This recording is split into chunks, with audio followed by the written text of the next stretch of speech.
Bonjour et bienvenue, j'espère que vous allez bien. Bienvenue sur les Chroniques MB, la chaîne qu'il faut suivre pour donner de la puissance à votre entreprise et à vos valeurs.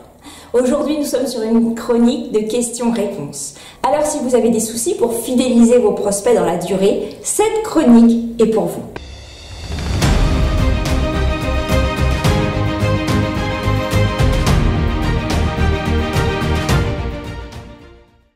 Aujourd'hui, nous avons une question de Christine.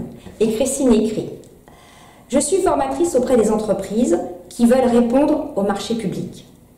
J'ai le contact facile et que ce soit dans un salon ou dans les réseaux d'entrepreneurs ou dans l'association de mon secteur, j'arrive très facilement à accrocher des prospects.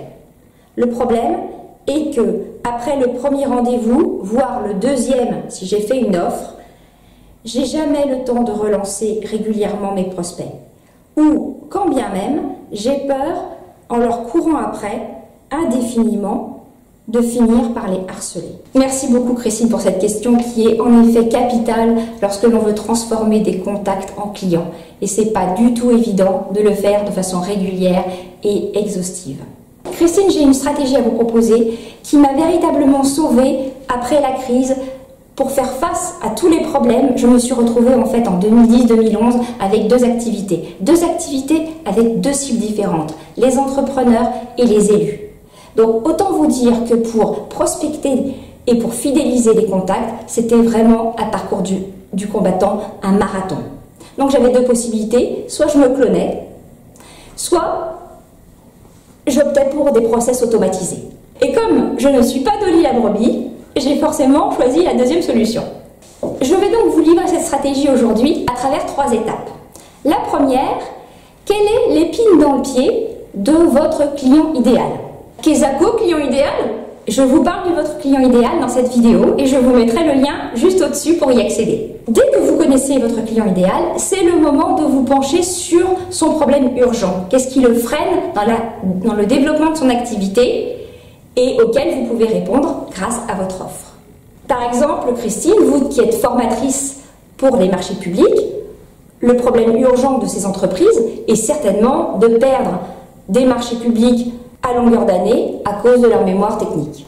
Maintenant que vous avez identifié le problème urgent et l'épine dans le pied de votre client idéal, vient la deuxième étape.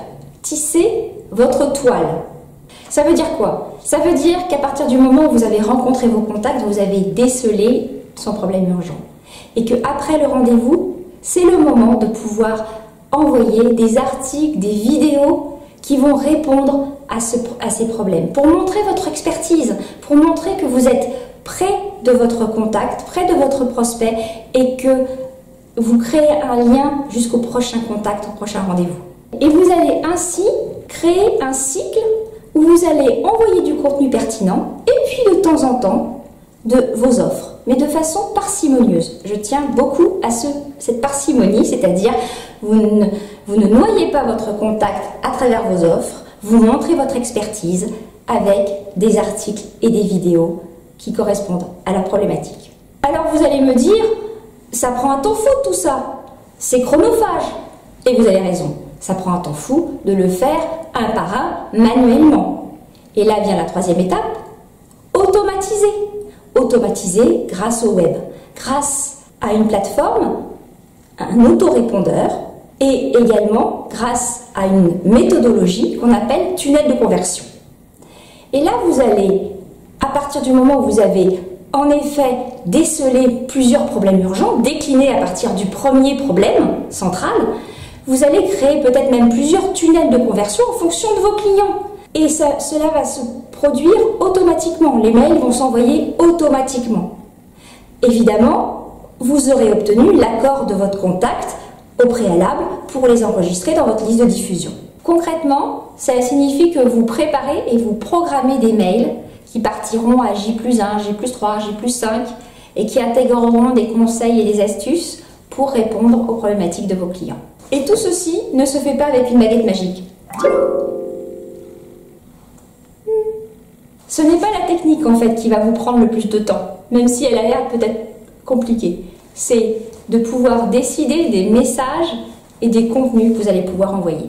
Et cette stratégie fonctionne à merveille. En 3 ans, j'ai doublé mon chiffre d'affaires d'année en année sur les 2 activités. Voilà Christine, ma réponse à votre question. Et maintenant pour vous tous, parlez-moi de vous. Comment parvenez-vous à fidéliser vos clients dans la durée et de façon la plus exhaustive possible? Vous appuyez-vous sur le web? Sur les réseaux sociaux? Quelles sont vos stratégies? Laissez-moi vos commentaires en bas de cette vidéo et exploitez bien tous ces conseils pour passer à la vitesse supérieure dans votre activité. Et surtout, partagez à tous ceux à qui ça peut rendre service. Si vous voulez passer à l'étape supérieure, je vous offre une formation pour gagner des clients en continu avec une formation en live avec des guides et des fiches de travail. Inscrivez-vous vite sur le site www.mfp-conseil.com. Je vous remercie beaucoup pour votre attention et à très bientôt dans une prochaine chronique.